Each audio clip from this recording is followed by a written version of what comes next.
thank you all for coming out. I have an announcement to make at the beginning, and Paul, I sort of apologize for not telling you this sooner, but it has to be said.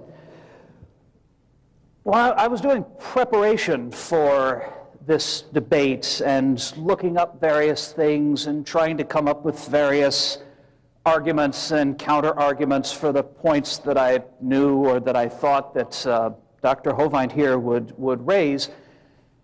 And I started thinking about all of the arguments that he'd made in the previous debate, all of the things that he'd said, all of the points that he'd brought up that I just found myself incapable of refuting. And I did a good deal of background digging into the claims and the statements and the facts that Dr. Hovind presented, thanks in part to his very excellent website, www.drdino.com, which I can highly recommend. And I started to think about the way I'd taught evolution in the past, about all of the students of mine, some of whom are here tonight, whom I'd bullied and brainwashed and intimidated and, generally tried to make feel bad because I couldn't get them to convert to my own particular mode of thinking. And I thought about the way that, the senseless waste of taxpayer money for me to go in and act like an indoctrinator rather than an educator, and the way I've always insisted that my students accept this because it seems so right to me. Well,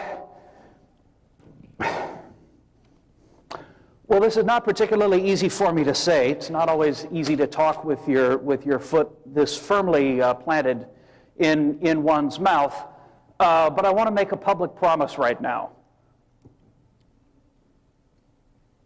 I really don't want to make this a typical adversarial, name-calling, angry, mocking debate the way I sort of remember the last one as having been. What I'd like to do is make this a learning experience, because from here on out, whenever I teach my evolution class, which I have to do because it's what they hired me for, I want to add a creation science section to it. And I want to learn about what it is I should be teaching, because I come from a very secular background. Thank you. Thank you, all of you. Well, thank you. Thank you.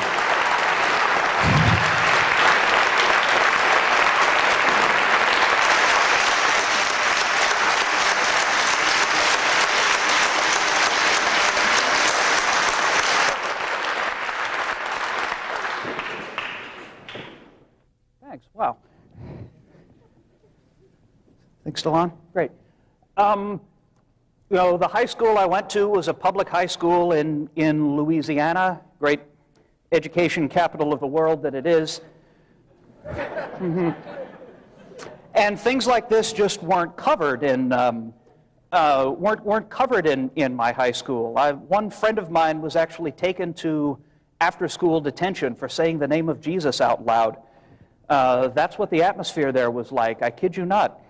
And of course, in my college education, first at Tulane and then at the People's Republic of Berkeley, California, which is a little different from here, I might add, just a touch.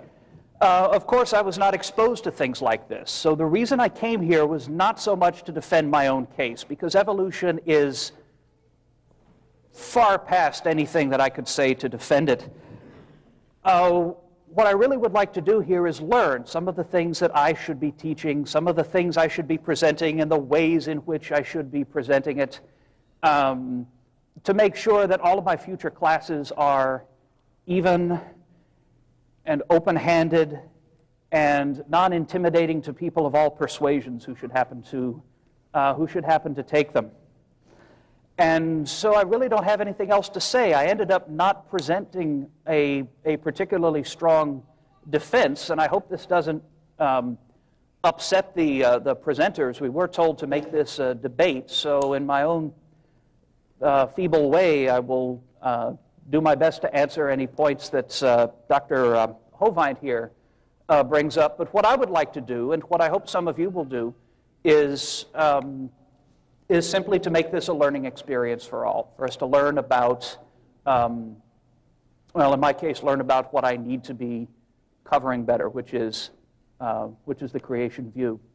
And I know that wasn't 15 minutes. This could mean we all get out of here a little early. Aw. All right. Well, thank you so much. I appreciate that. This is my 65th debate, and that's the first time I've had someone say they would like to be open-minded about it, and I really appreciate that. And I will come at my expense to speak to your class anytime you'd like, okay?